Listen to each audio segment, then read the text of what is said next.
Hello there, mathletes. Welcome back to Math Jamboree. In this video, we have another AP Precalculus type of a question for you from the exponential functions. So let's solve it together. The exponential function f is defined by f of x equals a times u to the power of x, where a and b are positive constants. The table gives values of f of x at selected values of x. Which of the following statement is true? X is 0, 1, 2, 3, 4. F of x is 2, 4, 6. 2, 4, 8, 16, and 32. To solve this question, first of all, you can make this comment.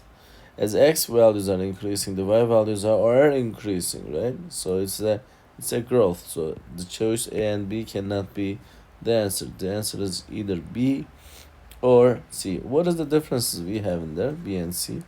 Only the B value is there.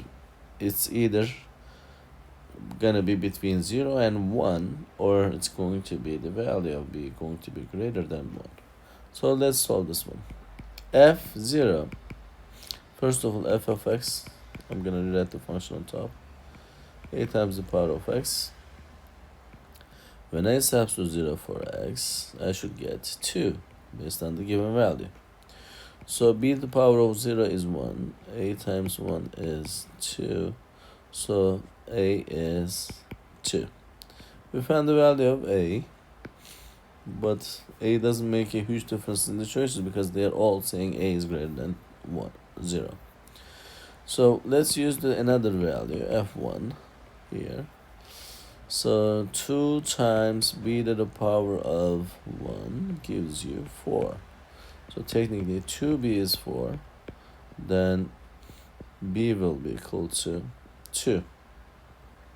So since b is greater than 1, the answer is choice C for the specific question. I hope you found this video helpful. If you did, please give it a thumbs up. If you have questions or comments, you can always leave it below there. Thank you and see you next time. Bye-bye.